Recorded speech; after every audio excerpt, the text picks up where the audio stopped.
Okay, I think I'm back. Sorry about that. My internet completely cut out.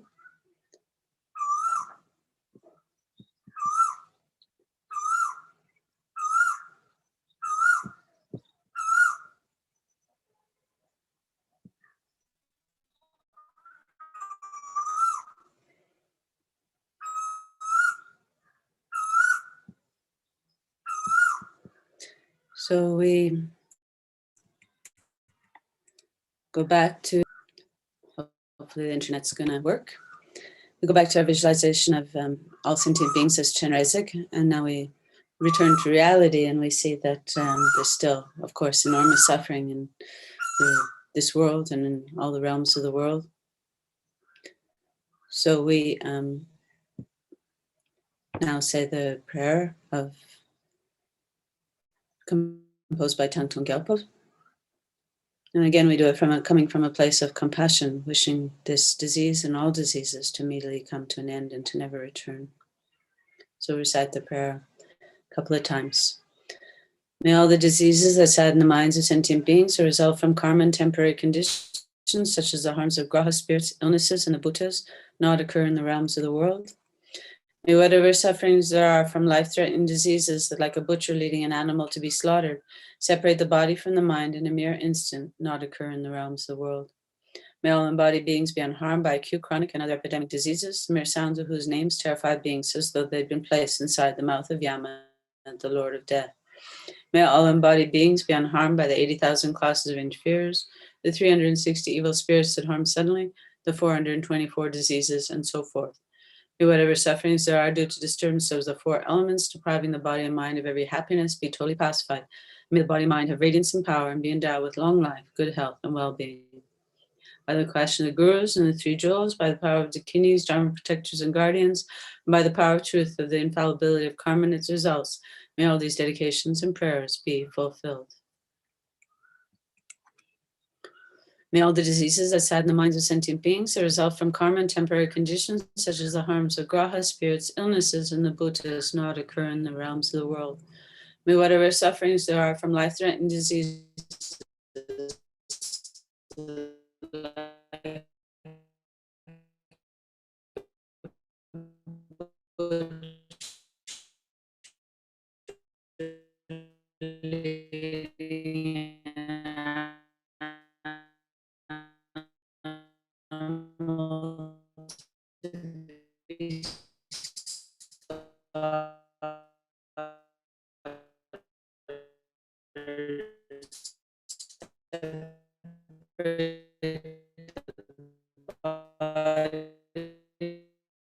from the mind in a mere instant, harmed by acute, chronic, by doctors and guardians, and by the power of truth and the infallibility of karma and its results, may all these dedications and prayers be fulfilled.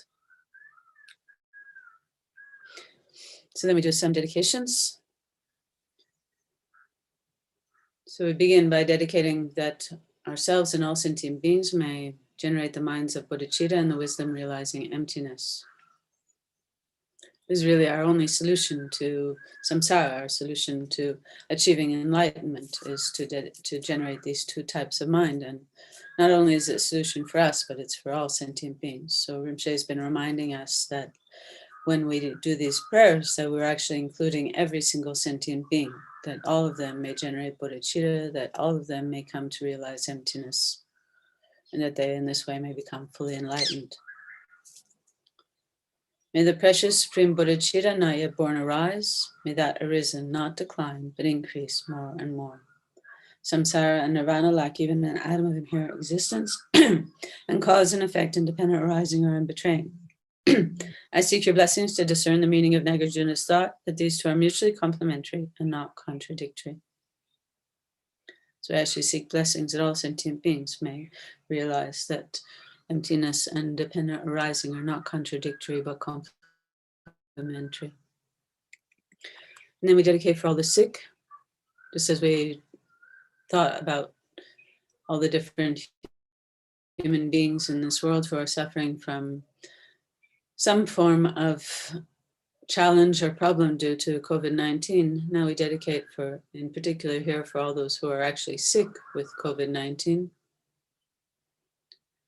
we recite these words composed by Shanti Deva, wishing that every single human being who's been affected by COVID-19 may immediately be freed from that illness. But we can also, of course, include beings of all different realms and all human beings who are suffering from other forms of illness.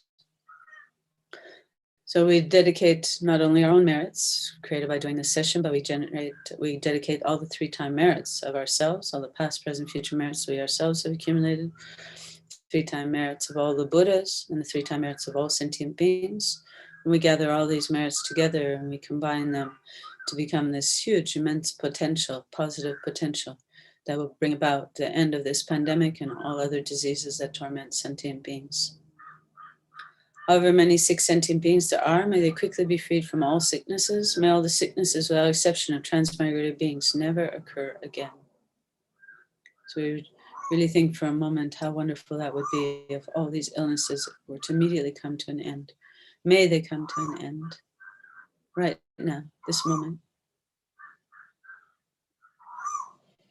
And then we dedicate for all those who've died, in particular all those who've died in the last 49 days, and in particular those who've died from COVID, but of course we can include others, especially all those who are dying in the conflict between Israel and Palestine.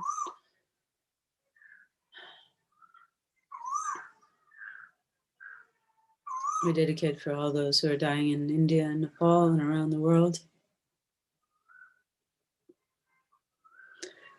And as Lama Zopa Rinpoche says, we dedicate our 3-time merits, the 3-time merits of all the Buddhas and all the sentient beings, that none of these beings may ever again be reborn in the lower realms, that they may be born in a pure land where they can achieve enlightenment. And if this is not possible at the moment, may they at least receive a perfect human rebirth, meet the Mahayana teachings, meet a perfectly qualified Mahayana guru, revealing the unmistaken path to enlightenment. And by pleasing most, the holy mind of the virtuous friend, may they quickly achieve enlightenment. May all those who have died, all those who are dying, achieve enlightenment. And then we seal the merits with emptiness so that our merits don't get destroyed by giving rise to anger or heresy. Due to all the past, present, future merits collected by me, the numberless Buddhas, and numberless sentient beings, which are completely empty of existing from their own side, I, who am completely empty of existing from my own side, achieve the state of full enlightenment, which is completely empty of existing from its own side, and lead all sentient beings who are completely empty of existing from their own side to that state, which is completely empty of existing from its own side, by myself alone, who am completely empty of existing from my own side. And then we dedicate for the long life of all our precious holy gurus, and we dedicate for them to continue to teach us until the end of samsara for all sentient beings, and that all their holy wishes may be fulfilled, and their wishes are that all sentient beings may achieve enlightenment, and that for this to happen, all sentient beings may have the conditions they need in order to purify their minds, collect merit, and transform their minds into renunciation, bodhicitta, and right view of emptiness. All our Guru's activities are for this purpose. So we also pray for the success of all their activities. So we begin with His Holiness and then do Lama Zopa Rinpoche, but of course you can include all your own Gurus, wishing them to have long life, to have no obstacles to teaching, and for all their holy wishes to be fulfilled. Wish granting, wish fulfilling jewel, source of every single benefit and happiness in this world, incomparably kind, Supreme Tenzin Gyatso, may you have a long life and all your holy wishes be spontaneously fulfilled. You who uphold the subduer's moral way, who serve as a bountiful bearer of all, sustaining, preserving, and spreading Manjana's victorious doctrine, masterfully accomplish magnificent prayers honoring the three sublime ones, Savior of myself and others, your disciples, please, please live long.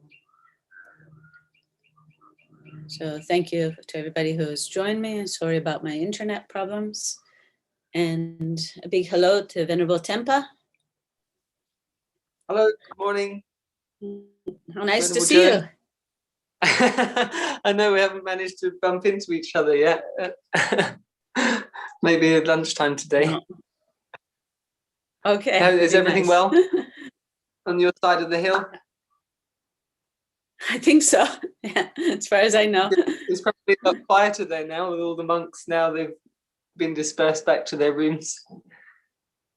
Yeah, we had lots of company. It was quite nice, actually, in some ways. Now it seems very deserted around here. Yeah. But they're all quite quiet still. I think they're all being told to kind of stay in their rooms as much as possible, or at least not go wandering beyond their own house until, apart from at meal times, obviously. They're just trying to keep everyone as static as possible to hopefully keep everything, keep the virus static. So hopefully then after some time, we'll all be good. Although I think, yeah, obviously there's still some in quarantine that they're concerned for. So yeah, but it's wonderful that everyone who's been in hospital, they've either recovered or they're recovering. So that's really great from our perspective. We're fortunate. But yeah, we're very fortunate. Yeah. We're very sad that so many people are still suffering a great deal in Nepal and India. Yeah. And all this crazy people that have decided to have a conflict at this terrible, terrible time too. Well, thank you so much for your session. Really. Okay. See you hopefully at lunch. Yeah, see you soon. Bye. Yeah. So good morning, good afternoon, good evening, everyone, wherever you're joining from around the world. So wonderful that we can be together on this medium, though we can't be together in person. But as long as things like this really keep us together, and in that way, it's just as good as being together. So thanks to the precious advice of Kyabje Lama Zopa Rinpoche to request us or advise us to do this prayerathon at this time to help with the efforts to pacify the pandemic, which is still existing vigorously in many parts of the world still. And there's still many problems, even though places where it's not, there's other problems with lots of confusion about vaccine and control methods and those kind of things. So we hope that people can have the discriminating awareness to decide what is the right thing to do, so that we can sustain the improvement of things and keep them that way, and not keep having wave after wave of things degenerating in certain parts of the world.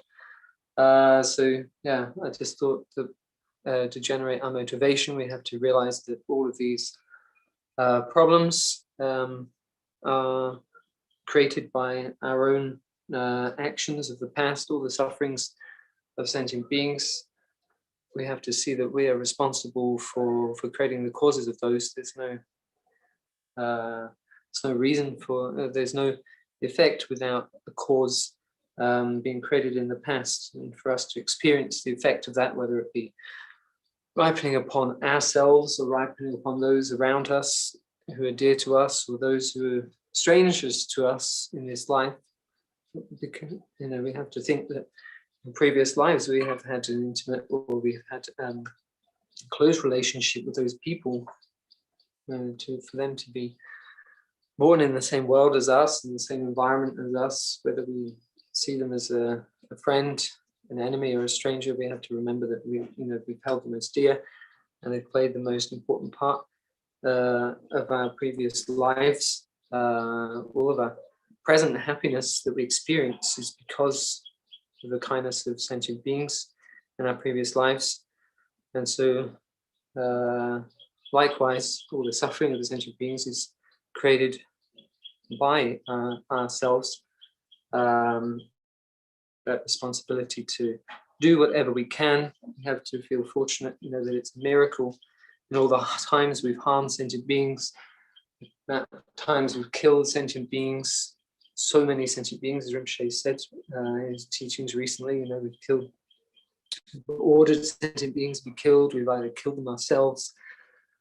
We've harmed sentient beings, either ourselves, or we've ordered others to, or we've rejoiced in others doing.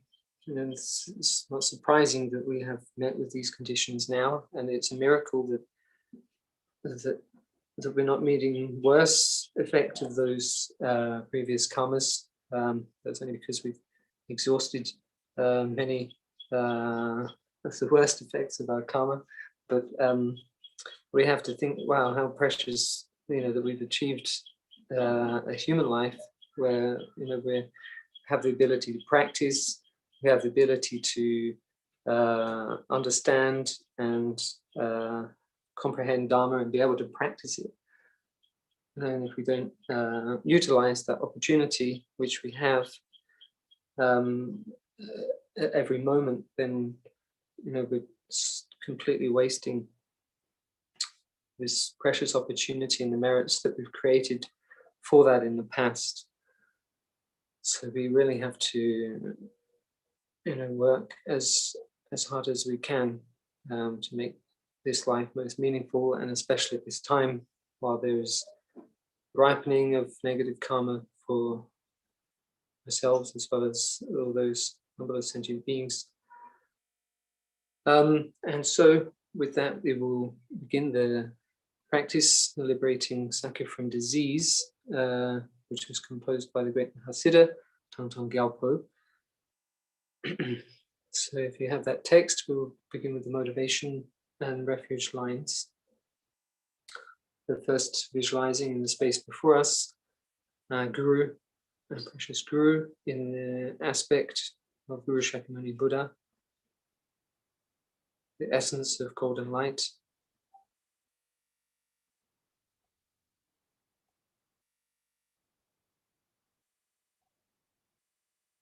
Who descended to this world in order to liberate all of us. All sentient beings, my mothers, who are infinite like space, go for refuge to the precious Guru Buddha. We go for refuge to the Buddha, the Dharma, and the Sangha. We go for refuge to the assembly of Gurus, Yidams, and Dakinis. We go for refuge to the empty clarity of our own minds, the Dharmakaya. All sentient beings, my mothers, who are infinite like space, go for refuge to the precious Guru Buddha. We go for refuge to the Buddha, the Dharma, and the Sangha.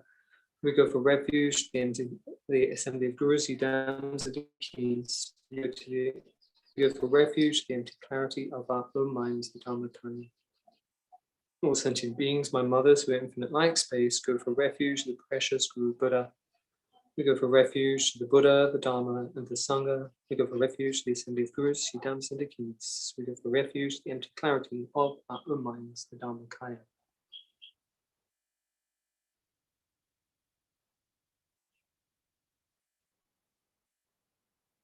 And then to further our motivation to give up our self-cherishing, which is the root cause of all the suffering of ourselves and others.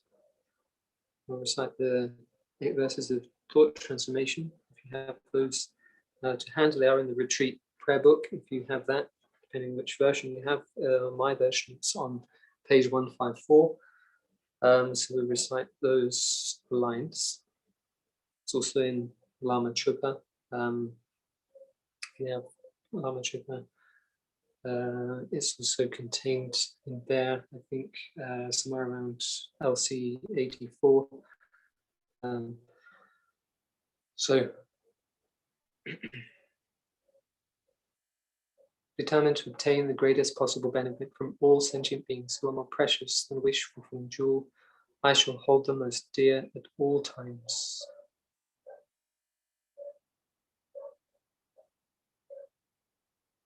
So just reflect on the verses, reflect on the meaning. For example, seeing that sentient beings are the cause of our past, present, future happiness, liberation, and enlightenment.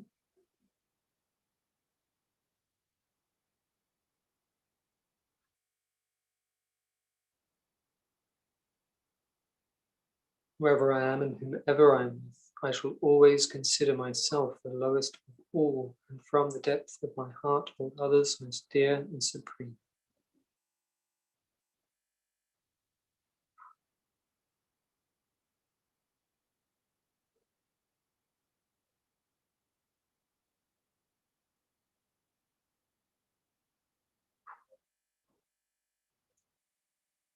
Vigilant the moment a delusion appears in my mind, endangering myself and others, I shall confront and avert it without delay.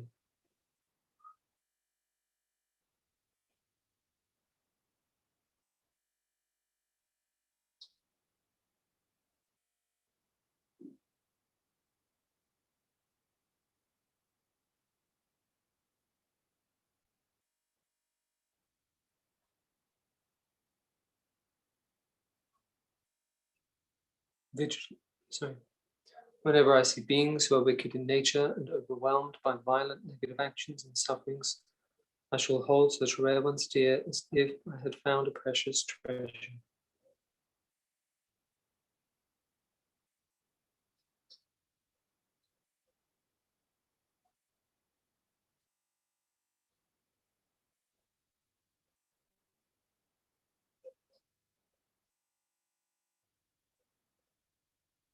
For example, those world leaders who think it's a great idea to attack other people and engage in conflict, armed conflict.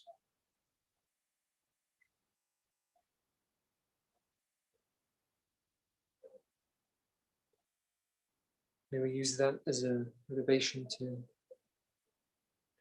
not engage in those ourselves, but also to practice and dedicate merits for sentient beings, engage in virtue ourselves. When out of envy others mistreat me with abuse, insults, or the like, may I accept defeat and offer the victory to others.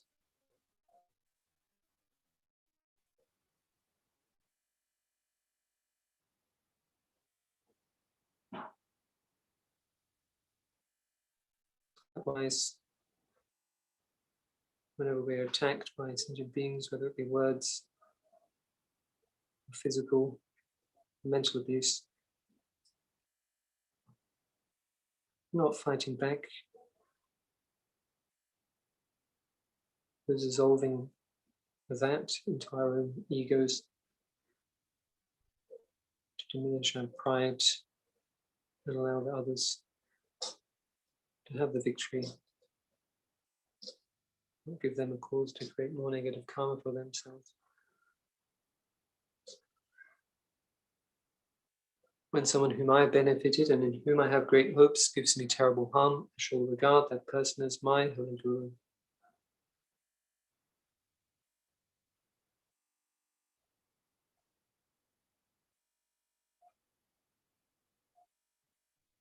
In short, both directly and indirectly do I offer my every happiness and benefit to all my mothers. I shall secretly take upon myself all their harmful actions and sufferings.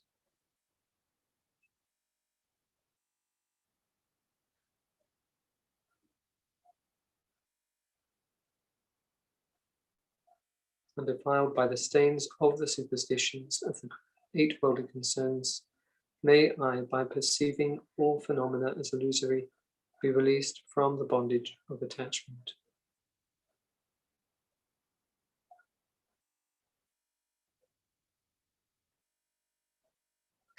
And think that through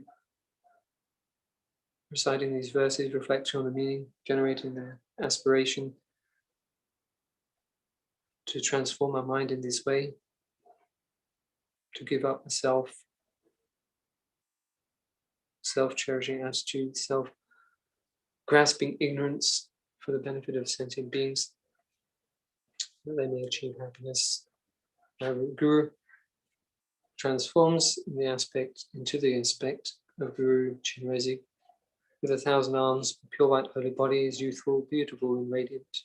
In space before us, above the level of the crown of our head, standing upon a variegated lotus and moon, he has 11 faces. Principal central face is pure white, beautiful, and radiant. The right face is green, the left red. Above those, the central face is green, the right is red, the left white. Above those, the central face is red, the right is white, and left green. They each have long, narrow eyes and smiling expressions. Above those is a black, wrathful face of Mahakala with 3 bulging eyes, wrathful wrinkles, and barred fangs.